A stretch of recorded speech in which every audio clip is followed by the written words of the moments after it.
Hello, YouTube. So, in the Byzantine Empire, religion was a very important part of their culture. In one particular aspect, in comparison to the Roman Empire, religion in many ways was even more important than it was during the pagan empire. In the Byzantine Empire, one of the ways that politics and religion collided was in monastic exile. So, getting rid of your political rivals by sending them to a monastery was very common. Very much so, this is in line with other forms of exile that happened during the pagan empire for certain writers during the Augustan era. But monasteries were dumping grounds for, in the whole power game that was the Byzantine court. So here are some examples. Isaac Komnenos, in 1059, he was deposed and sent to one of the most famous monasteries in Constantinople called Studios, one of the oldest, founded in the 5th century by a senator.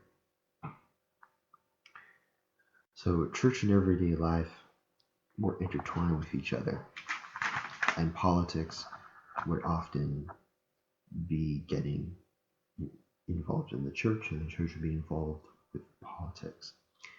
For the average citizen of Byzantium, generally speaking, their own high officials didn't meet up to the standards of what they wanted. They wanted people who were moral and upright, generally within the ethics system.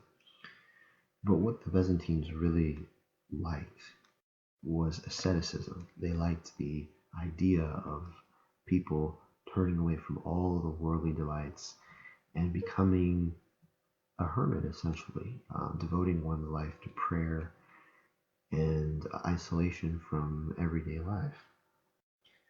So one of the things you must understand is that you do have several instances of, monks who Byzantine average citizens are looking for individuals who can give them spiritual guidance. Emperors would often have monks be spiritual guides in their reign. We have an example of a monk who was very enterprising, was in a monastery, and he heard about some news on the grapevine about someone being emperor. So he managed to leave the monastery, jump on a ship, and he went over to Constantinople, and he managed to talk to people about how there was a prophecy about this particular person becoming emperor. And when it did happen, he was greatly rewarded. So monks will often, and religious figures were often using their power in order to gain wealth. That is true, but there were some who very much were men who were very much devoted to their beliefs and wanted to improve the spiritual health of the empire. So the average Byzantine looked for holiness in hermits, oftentimes. This is often one of the things that we hear in the sources. So when one looks at other examples, we have a period right before the Battle of Mans occurred, or right after. We have an example of Michael VII, Ducas, ending up in a monastery, and Nicephorus III ending up in a monastery. Nicephorus was actually asked how did he find the life, the change in his life. And he said that he found it difficult to do without meat, but it was somewhat tolerable. And in the sense that we have examples of monasteries just outside Constantinople receiving many political prisoners. So we can clearly see how political life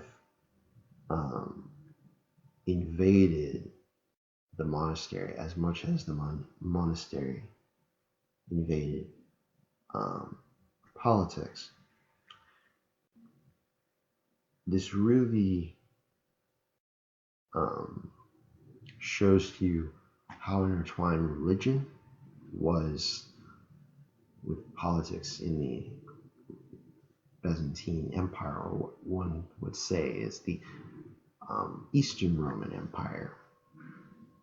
So politics and religion were in some ways so intertwined they could be seen as the same thing. Thank you for watching my video, and remember to subscribe.